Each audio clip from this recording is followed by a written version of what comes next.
அதாவது வந்து தோல்விகளுக்காக பயந்துட்டு தான் இந்த மாதிரி விமர்சனம் வைக்கிறாங்க, ஆதாரபூர்வமாக வைக்கல அப்படின்னு சொல்லி திருப்பியும் குற்றச்சாட்டு வைக்கிறாங்க. ஏன்னா நபர்களை கூட்டு வந்து எலெக்ஷன் கமிஷனில் தெரியணுன்றக்காக பத்திரிகையாளர் சந்திப்பிலே காமிச்சாச்சு. ஆனால் அது நம்பும்படியாக இல்லை, ஆதாரம் இல்லாமல் குற்றச்சாட்டு, தேர்தல் தோல்விகளை மறைப்பதற்கான ஒரு முயற்சி அப்படின்னு சொல்லி ஒரு நேரடியாக வந்து ஒரு அரசியல் ரீதியான குற்றச்சாட்டு தான் இது அப்படின்னு சொல்லி வைக்கிறாங்க. வணக்கம். இதில் ரொம்ப முக்கியமாக நம்ம பார்க்க வேண்டியது என்னட்டா, அந்த ஓட்டு திருட்டத்தை பொறுத்த வரைக்கும் ஒரு விதமாக நடக்கலை, பல விதங்களாக நடந்துக்கிட்டு இருக்கு. பெங்களூர் மத்திய தொகுதியை பொறுத்த மட்டிலும் நகர்ப்பகுதியில் ஒரு தொகுதியில் மட்டும் ஏறக்குறைய 1,00,000 வாக்காளர்கள் டபுள் என்ட்ரியாகவும் ட்ரிபிள் என்ட்ரியாகவும் பக்கத்தில் இருக்க சட்டமன்ற தொகுதியை சார்ந்தவங்களை 2-3 பூத்தில் அவர்களுக்கு உறுப்பினர்களாகவும் வாக்காளர்களாகவும் சேர்த்து 1,00,000 ஃப்ராடு ஓட்டை சேர்த்துருக்காங்க. அதனுடைய விளைவாக பக்கத்தில் இருக்க 5 தொகுதிகளில் பாஜக 85,000 ஓட்டில் தோற்றுருது. ஆனால் ஒரு தொகுதியை பொறுத்த மட்டும் சேர்த்து வச்சுருந்த இந்த போகஸ் ஓட்டுனால 1,15,000 ஓட்டில் ஜெயிச்சிடுறாங்க. இதுதான் பெங்களூர் சவுத்தை சென்ட்ரலில் பொறுத்த வரைக்கும் உள்ள மோடஸ் ஆஃப் ஆப்பரண்டி. இங்கே கர்நாடகாவோட நார்த் பார்ட் ஆஃப் கர்நாடகா, இது வந்து மகாராஷ்டிராவோட பார்டர், ஒரு ரூரல் கான்ஸ்டுவன்சி அல்லங்கட்டில். அதே மாதிரி ரஜுரான்னு சொல்கிற விதர்பில் இருக்க மகாராஷ்டிராவில் இருக்க ஒரு ரூரல் கான்ஸ்டுவன்சி. அங்கே எப்படி பண்ணியிருக்காங்கங்கிறது தான் எதிர்க்கட்சி தலைவர் ராகுல் காந்தி அவர்கள் நேற்று சொன்னது. அதில் என்ன டெக்னிக்காக பண்ணியிருக்காங்கன்னு கேட்டால், 6,000 காங்கிரஸ் கட்சியினுடைய ஒரு சட்டமன்ற தொகுதி உறுப்பினர் ஒரு 6,000 ஓட்டில் 2018 தோற்றுறாரு. அதே இவர்களுடைய ஆட்சி காலத்தில் எப்படி வந்து ஆன்லைன் மூலமாகவும் 6,000 ஓட்டை டெலீட் செஞ்சு காங்கிரஸினுடைய 10 பூத்தில் இருக்க 6,000 ஓட்டை ஸ்பெசிஃபிக்காக 10 பூத்தில் 8 பூத்தில் முக்கியமான ஓட்டுகளை காலி பண்ணியிருக்காங்க. காங்கிரஸினுடைய ட்ரெடிஷ்னல் ஓட்டர்ஸை எங்கே காங்கிரஸ் லீடு வாங்குமோ, ஏன்னா இது ஒரு சிஸ்டமேட்டிக் தான் நடந்துகிட்டு இருக்கு. இது கண்டுபிடிக்கப்பட்டது என்ன, காங்கிரஸ் தோத்துக்கிட்டே வருது. பாஜக சார்பாக அவர் வைக்கக்கூடிய ஒரு கேள்வி, அது காங்கிரஸ் ஓட்டை தான் குறிவைத்து பண்றாங்க அப்படின்றத என்ன அடிப்படையில் சொல்றீங்க அப்படின்ற ஒரு விமர்சனத்தை வைக்கிறாங்க, அந்த குற்றச்சாட்டை வைக்கிறாங்க. முடிச்சிருக்கோம். இல்லை, பாஜக காரர்களை பொறுத்த மட்டும் ஏன் இதை, அதாவது என்னட்டா முதல் கேள்விக்கு பதில் சொல்லிடுறேன். முதல்ல என்னட்டா காங்கிரஸ் தோற்றுக்கிட்டே வருது அதனால் இப்படி பேசுகிறாங்கன்னு சொல்கிறாங்க. தோல்வி காங்கிரஸை பொறுத்த வரைக்கும் இவ்வளோ நாள் நினச்சிக்கிட்டு இருந்தது என்னட்டுனா, தோல்வி வந்து காங்கிரஸினுடைய அமைப்பு சரியாக இல்லை, காங்கிரஸ் கட்சி சரியாக செயல்படலைன்னு. தோல்வி அது கிடையாது. இது மாதிரி பெரிய புது விதமான ஃப்ராடு நடந்திருக்கு.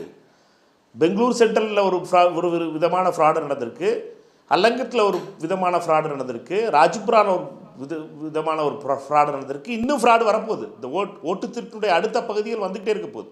ஏனென்றால் காங்கிரஸ் கட்சியினுடைய தொண்டர்களும் தலைவர்களும் ஒவ்வொரு தொகுதியிலையும் என்ன நடந்திருக்குங்கிறத பின்னாடி போய் பார்க்குறோம். இப்போ ஓட்டர் லிஸ்ட்டை பெங்களூர் சென்ட்ரலில் பொறுத்த வரைக்கும் என்ன கேட்டோம், டிஜிட்டலைஸ்டு ஓட்டர் லிஸ்ட்டை கேட்டோம், டிஜிட்டலைஸ்ட் ஃபார்மெட்டில் உள்ள ஓட்டர் லிஸ்ட்டை கேட்டோம். அதை கொடுக்க மாட்டேன்ட்டாங்க, பிடிஎஃப் ஃபார்மெட் தான் கொடுப்போம்ட்டாங்க.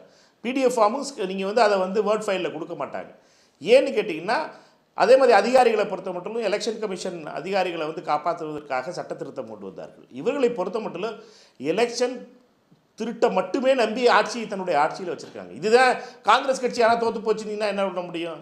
20% வாக்குகள் இப்படிப்பட்ட ஃப்ராடு பண்ணி ஒவ்வொரு சட்டமன்ற தொகுதியிலையும் பண்ணிக்கிட்டே இருந்தாங்கன்னா காங்கிரஸ் கட்சி தோற்று போச்சு, காங்கிரஸ் கட்சி ஜெயிக்க முடியலைங்கிறதுக்கு இது முதல்ல 20 ஓட்டை போட்டு வச்சுருக்காப்புல தானே. ஒவ்வொரு போலிங் பூத்துலேயும் 20% ஓட்டை இவங்க முதல்ல போல் பண்ணிடுறது மாதிரி தானே. ஃப்ராடு ஓட்டு இது ஒவ்வொரு விதமான ஃப்ராடாக நடந்துட்டு அதுக்கு ஒரு அவங்க வைக்கக்கூடிய வாதம் இருக்கு இல்லையா? இல்லை, உங்களுடைய அரசு தான் அங்கே இருக்கு, காங்கிரஸ் அரசு இருக்கு. இப்போ வந்து நடந்த பாராளுமன்ற தேர்தலுக்கு அந்த வாக்காளர் பட்டியலிருந்து தயார் பண்ணது அங்கே இருக்கக்கூடிய அரசு ஊழியர்கள் தானே. அப்போ அது எப்படி முறைகேடுன்னு சொல்ல முடியும்? 2023 ஆட்சிக்கு வந்துடுறீங்க இல்லையா அப்படின்னு சொல்லி சொல்றாங்க. அதே தொகுதியில் நீங்க அப்ப வந்து விழிப்புடன் வந்து நீங்க உங்களுடைய அரசின் கண்களுக்கு பார்வையின் கீழே தான் சேர்த்து சொல்லுங்க. அதே தொகுதியில் 2024 காங்கிரஸ் தான் ஜெயிக்குது பார்லிமெண்ட் எலெக்ஷன்ல. அப்ப அதுக்கு ஓட்டு போட்டாங்களா? அப்ப ஏன் அவங்க புகார் பண்ணல? இல்ல, திடீர்னு இப்ப வந்து அதுக்கு வந்து காங்கிரஸ் சார்பாகவும் சரி அகிலேஷ் யாதவும் சொல்றாரு, நாங்கள் ஜெயிச்சாலும் கூட இந்த குற்றச்சாட்டை வைக்கிறோம் தான் அவரும் சொல்லியிருந்தாரு. அவர் கருத்தை கேட்டுருவோம், ராஜினாமா பண்ணிட்டு வைக்கணும். அதுக்கு முதல்ல கேட்டீங்கன்னா சரியா இருக்கும், இல்லைன்னா தேவையில்லாம நான் பேசிக்கிட்டு இருக்க வேண்டியது இல்லைன்னா. நீங்க முதல்ல என்ன கேட்டீங்கன்னா, நீங்க வந்து இப்போ முதல்ல நீங்கள் புரிஞ்சுக்கிற வேண்டியது என்னென்னா, பலவிதமான திருட்டு நடக்கிறது. வாக்கு திருட்டு என்பது ஒரு விதமாக இல்லை, இது ஒரு விதம் கிடையாது, பல விதமாக செய்திருக்கிறார்கள். கர்நாடகாவில் 2023 இப்போ 23 பாஜகவுடைய ஆட்சி இருந்தது, 22, 23 பாஜகவுடைய ஆட்சி. அப்போ தான் இந்த தொகுதியில் நடந்த திருட்ட அந்த தேர்தல் வந்ததுக்கப்போ முன்னாடி 2 மாதத்துக்கு முன்னாடி பிடிபட்டது. 2024 நடந்த பாராளுமன்ற தேர்தலில் எப்படி திருட்டு நடந்துச்சுங்கிறத ஒரு மகாதேவபுராவுடைய தொகுதியினுடைய திருட்டு. இந்த திருட்டை பொறுத்த வரைக்கும் என்னென்னுட்டா ஒரு தொகுதியில் தான் அது நடந்திருக்கு, மிச்சம் இருக்க 5 தொகுதியில் நடக்கலை. ஒரு தொகுதியில் மட்டும்தான் பாஜகவுடைய எம்எல்ஏ இருக்கார். அந்த தொகுதியினுடைய அது ஒரு நகரப்பகுதியினுடைய நடுத்தர மற்றும் ஏழை மக்கள் அதிகமாக வாழ்கிற பகுதி. அந்த பகுதியில் தான் இப்படிப்பட்ட ஃப்ராடு நடந்திருக்கு.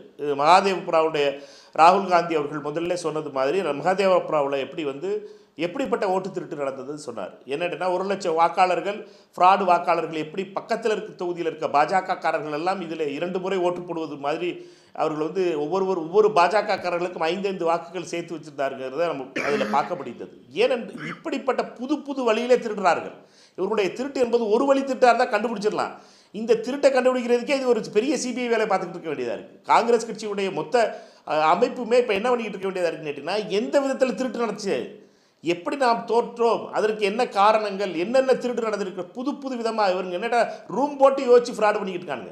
இவர்களுடைய ஃப்ராடுங்கிறது என்னட்டா ஒரு அளவுக்கு மேலே மீறி போயிடுச்சு. இப்போ ஆன்லைனில் அப்ளை பண்ணலாம்ங்கிறத நீங்கள் சிம்பிளான அலங்கத்துடைய ஸ்டோரி என்ன, 6000 வாக்காளர்கள் ஆன்லைனில் உங்களுக்கு தெரியாமலேயே ஒருத்தருடைய பக்கத்து வீட்டுக்காரருடைய வாக்காளர்கள் டெலீட் பண்ண முடியும். டெலீட் பண்ணுறதுக்கான அப்ளிகேஷன் ஃபைலாக இருக்குது அவருடைய பேரில். டெலிஃபோன் நம்பர் வேறு ஸ்டேட்டுக்காரங்களோட. இதை பற்றி சிஐடி கவர்மெண்ட் மாறினதுக்கப்புறம் சிஐடி அப்போ இருந்த எலெக்ஷன் ஆஃபீஸர் அதற்காக கம்ப்ளைண்ட் பண்ணியிருக்காரு. பண்ணதுடைய விளைவாக கவர்மெண்ட் வந்தோடனே சிஐடி என்கொயரி பண்ணுறாங்க. சிஐடி 18 முறை இப்பொழுது இதில் கடிதம் எழுதியிருக்கு. இப்போ இருக்க எலெக்ஷன் கமிஷனுக்கு 2023 24 முழுசும் எழுதியிருக்கு கடிதங்கள்.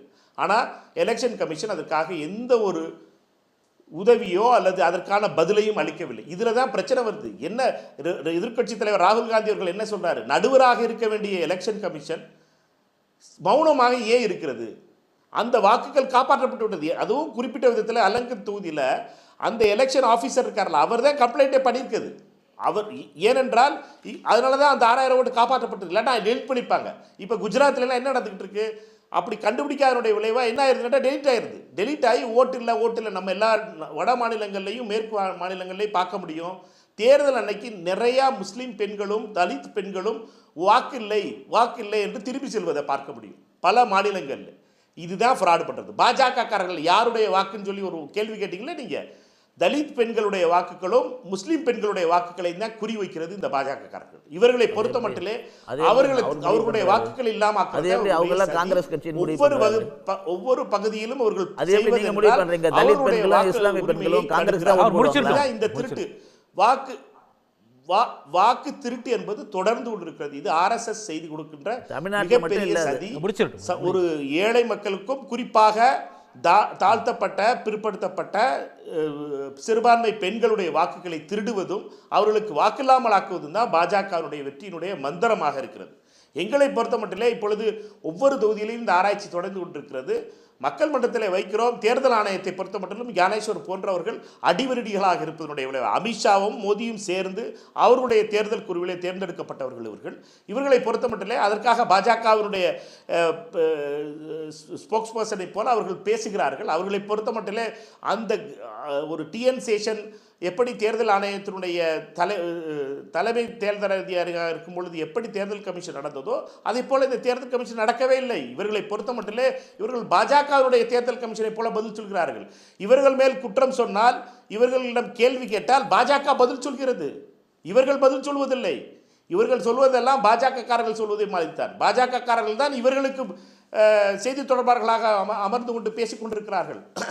இது மக்களாட்சியின் படுகொலை செய்கின்ற முயற்சி தொடர்ந்து செய்து கொண்டிருக்கிறார்கள். இதற்கு எதிர்க்கட்சி தலைவர் ராகுல் காந்தி அவர்கள் இதற்காகத்தான் 2வது முறையாக செய்தியாளர்களை சந்தித்து அதுவும் உண்மையான சிஐடி நடத்திய முழு விசாரணை அடிப்படையிலே வந்த செய்திகளையும் தொடர்ந்து உண்மைகளையும் அதுவும் குறிப்பிட்ட விதத்திலே தேர்தல் ஆணையத்தினுடைய பேசவே செய்கிறார். அவர் சொல்வதெல்லாம் உண்மை. உடனுக்குடன் செய்திகளை தெரிந்து கொள்ள சன் நியூஸ் பெல் ஐகானை கிளிக் பண்ணுங்க.